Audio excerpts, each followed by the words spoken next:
আল্লাহ বলেন, হ্যাঁ পৃথিবীর মানুষ, হ্যাঁ আমার বান্দারা, তোমরা দুনিয়ার মধ্যে গিয়েছো, আমি তোমাদেরকে দুনিয়ার মধ্যে পাঠাইলাম।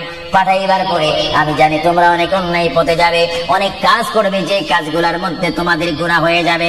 হ্যাঁ বান্দা, তোমরা গুনাহ করবে তাও আমি ভালো মতো জানি, তোমরা পাপ করবে তাও আমি ভালো মতো জানি। বান্দারে, পাপ করার পরে, গুনাহ করার পরে একাই কি মসজিদের মধ্যে তোমরা কেঁদেছো, রব্বানা যালামনা, বলেন রব্বানা যালামনা আনফুসানা ওয়া ইল্লাম তাগফির লানা ওয়া তারহামনা লানাকুনান্না মিনাল খাসিরিন বলে বলে মসজিদে কেঁদেছো, আসরের নামাজ পড়ে কেঁদেছো, যোহরের নামাজ পড়ে কেঁদেছো, মাগরিবের পড়ে কেঁদেছো, এশার নামাজ পড়ে কেঁদেছো। হ্যাঁ বান্দা, নামাজের মুসল্লা যখন বসে যাও, আমি আল্লাহকে তোমরা বারবার বল, আল্লাহ আমার গুনাহ মাফ করে দাও। তারপর আমি তোমাদের গুনাহ মাফ করে নেই। তারপরও তোমরা নিশি রাত্রে, মানুষ যখন ঘুমে যায়, তোমার বিবি যখন ঘুম যায়, তোমার ছেলে যখন ঘুম যায়, তুমি নিশি রাত্রে ঠান্ডা পানি দিয়ে উযু বানিয়ে নামাজের মুসল্লায় বসে তুমি আবার যখন ডাক দাও, রব্বুল আলামিন, পৃথিবীর কোন মানুষ আমার গুনাহ সম্পর্কে জানে না, তুমি আমার গুনাহ সম্পর্কে জানো। আমি এমন গুনাহ করেছি আমার বিবি জানে না, বিবি গুনাহ করেছে আমি জানি না। আল্লাহ তুমি সব কিচ্ছু জানো, হে আমার প্রভু তুমি আমাকে মাফ করে দাও।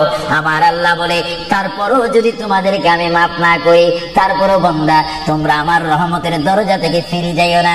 আমি তোমাদেরকে হুকুম দিচ্ছি, ওয়ালাউ আন্নাহুম ইয যালামু আনফুসাহুম জাউকা, বান্দারে যদি গুনাহ করে ফেলো, আমার রহমত থেকে মুখ ফিরে তুমি চলে যাইও না।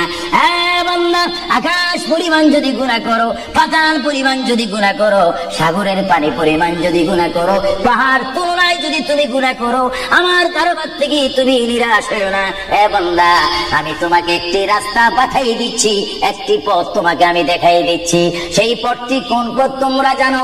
ওয়ালাউ আন্নাহুম ইয যালামু আনফুসাহুম জাউকা, বান্দারে যখন তোমরা বরবাদ হয়ে যাবে, তখন তোমাদেরকে একটা পথ আমি তোমাদেরকে দেখাই দিলাম।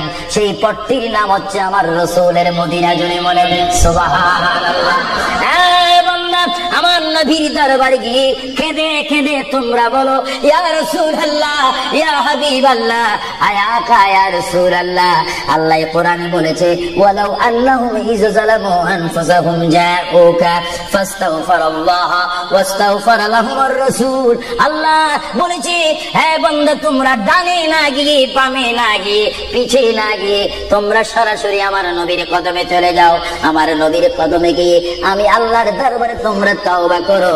তওবা করতে করতে তোমাদের চোখের পানি যখন বাইর হয়ে যাবে, আর ওই মুহূর্তে যদি আমার বন্ধু যদি তোমাদের জন্য আমার দরবারে সুপারিশ করে, আমি আল্লাহ তোমাদেরকে ওয়াদা দিয়ে দিলাম, গ্যারান্টি দিয়ে দিলাম, আমার রাসূল যদি তোমাদের জন্য আমার দরবারে সুপারিশ করে, সঙ্গে সঙ্গে বান্দা তোমার অতীতের জীবনের কবিরা সগীরা গুনাহ মাফ করে দেব। জোরে বলেন সুবহানাল্লাহ, আরো জোরে বলেন। আমার আপনার গুনাহ মাফ করার জন্য রাসূলুল্লাহর দরবারে যাওয়ার দরকার আছে কিনা?